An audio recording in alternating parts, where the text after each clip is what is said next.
Marwadi university మంచి భవిష్యత్తు కోసం తెలుగు విద్యార్థులు ఇష్టపడే యూనివర్సిటీ. కాల్ 9059052378 9059052379.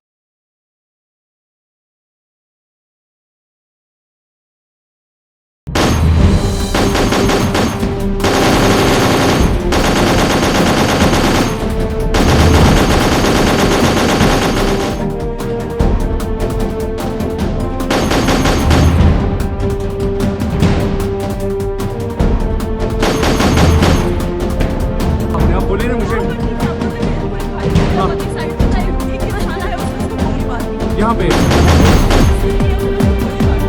नहीं, आप टेंशन मत लो. अब बेटा आप यहाँ पे रहो, हम साथ हैं. मैडम ये जो वहीद साहब है प्रेशर, आप टेंशन मत लो. मेरे पति का बच्चा लो. हम बचा देगा, कोई बात नहीं. बैठ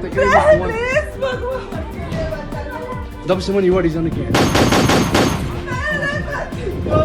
ठीक है ठीक है, हम बचा देंगे, आप टेंशन मत लो. मैं आ रहा हूँ. मैं कहाँ पे आपका ये हस्बैंड? क्या हुआ इसको, क्या हुआ? Okay don't worry don't worry. You okay? You need a water sir? हैं?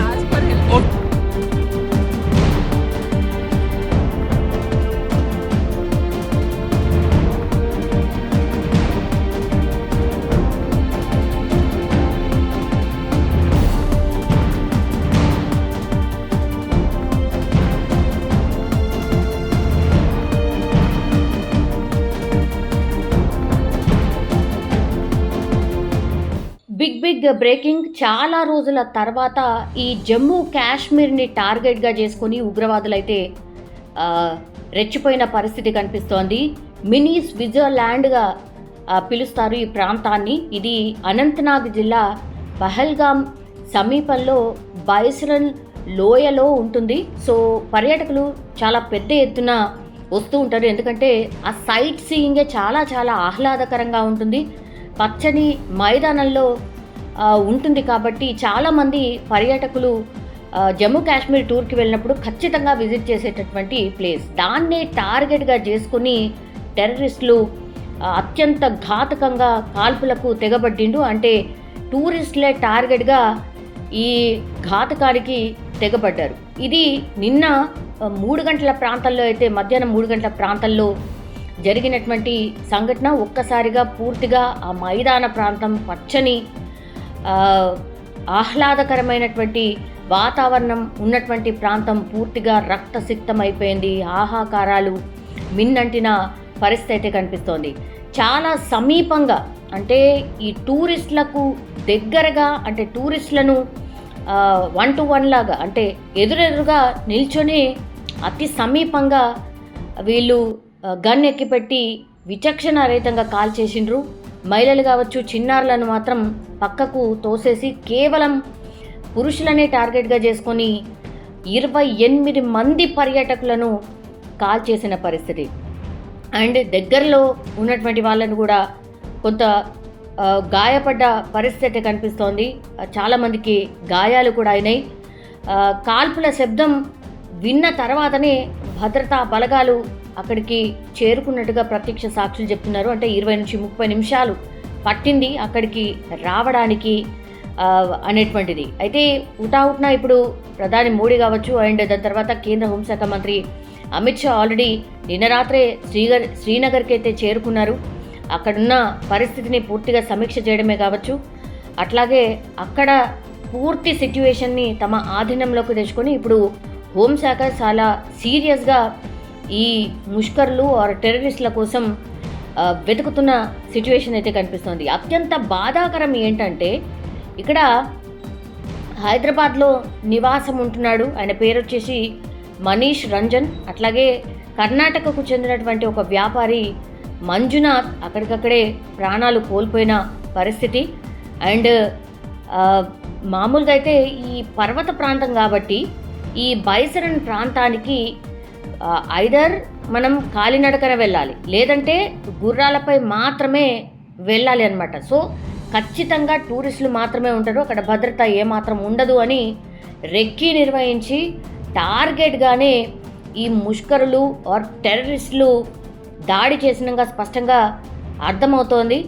సో చాలామంది అయితే ఈ గాయపడ్డ వాళ్ళు కావచ్చు, లేదంటే కొన ఊపిరితో ఉన్న వాళ్ళు కావచ్చు, ఘోరమైన సిచ్యువేషన్లో ఉన్న వాళ్ళని కావచ్చు, పూర్తిగా ఓన్లీ గుర్రాల మీద వాళ్ళని కిందికి తరలించిన పరిస్థితి అయితే కనిపిస్తోంది. సో దారుణమైన సిచ్యువేషన్లో పాపం ఈ టూరిస్టులు ఎవరైతే ఎంజాయ్ చేయడానికి వచ్చారో సమ్మర్, సో జనరల్లీ అయితే చల్లగా ఉన్నటువంటి ప్రాంతాలకు వెళ్ళడానికి టూరిస్టులు ఇష్టపడుతూ ఉంటారు. దట్టు జమ్మూ కాశ్మీర్ చాలా ఆహ్లాదకరంగా ఉంటుంది.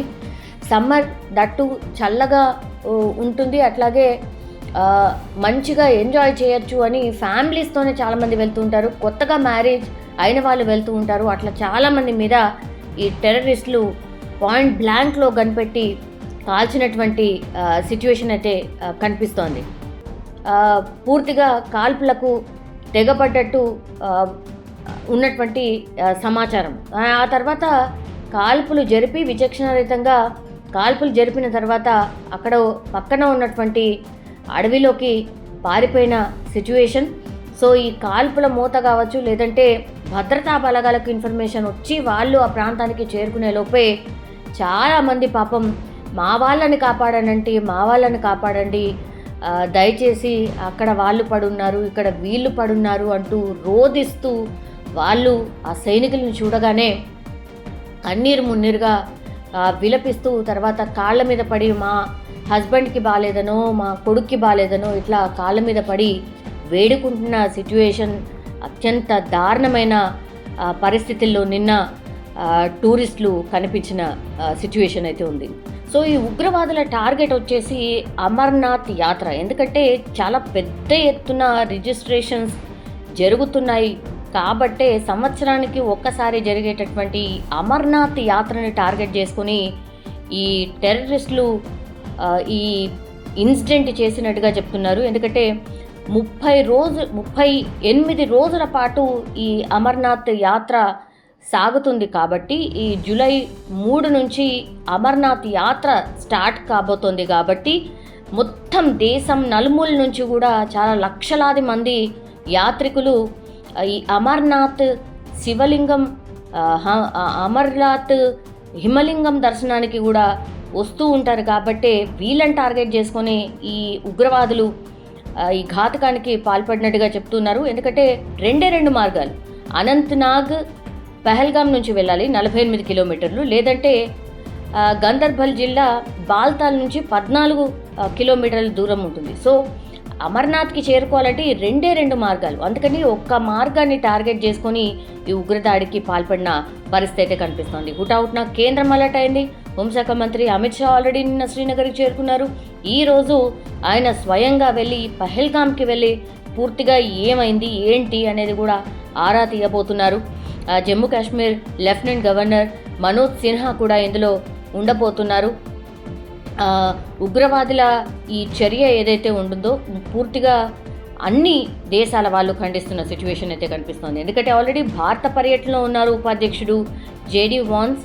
సో వాళ్ళు కూడా దిగ్భ్రాంతి వ్యక్తం చేసిన పరిస్థితి. ఇజ్రాయెల్ కూడా దీన్ని తీవ్రంగా ఖండించిన సిచ్యువేషన్. రాష్ట్రపతి ముర్ము అయితే పర్యాటకులపై కాల్పులు అత్యంత హేయమైన చర్య అంటూ ఆమె కామెంట్ చేసిన సిచ్యువేషన్ అయితే కనిపిస్తోంది.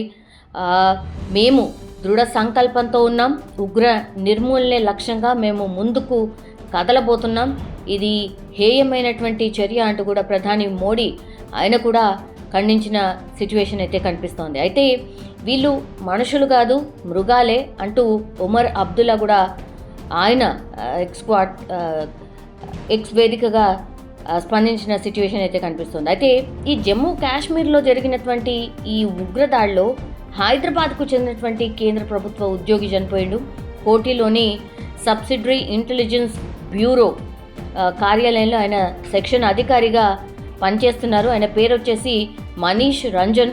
సో కుటుంబ సభ్యులతో కలిసి ఆయన జమ్మూ కాశ్మీర్ పర్యటనకు వెళ్ళిండ్రు. అంటే భార్య 2 పిల్లలు వాళ్ళతో కలిసి వెళ్ళిండు. సో వాళ్ళ ముంగట్నే ఇప్పుడు భర్తను కాల్ చేసినటువంటి సిచ్యువేషన్, అత్యంత దారుణమైన పరిస్థితి. సో కుటుంబ సభ్యుల్ని వదిలిపెట్టి డైరెక్ట్గా ఆయన ఐడి కార్డు చూసి కాల్పులు జరిపినట్టుగా పాపం భార్య చెప్తున్న పరిస్థితి. ఈయన యాక్చువల్లీ బీహార్కి చెందినటువంటి ఉద్యోగి, బట్ బీహార్కి చెందినటువంటి వాసి, బట్ ఉద్యోగరీత్యా ఆయన హైదరాబాద్లో ఉంటున్న పరిస్థితి అయితే కనిపిస్తోంది.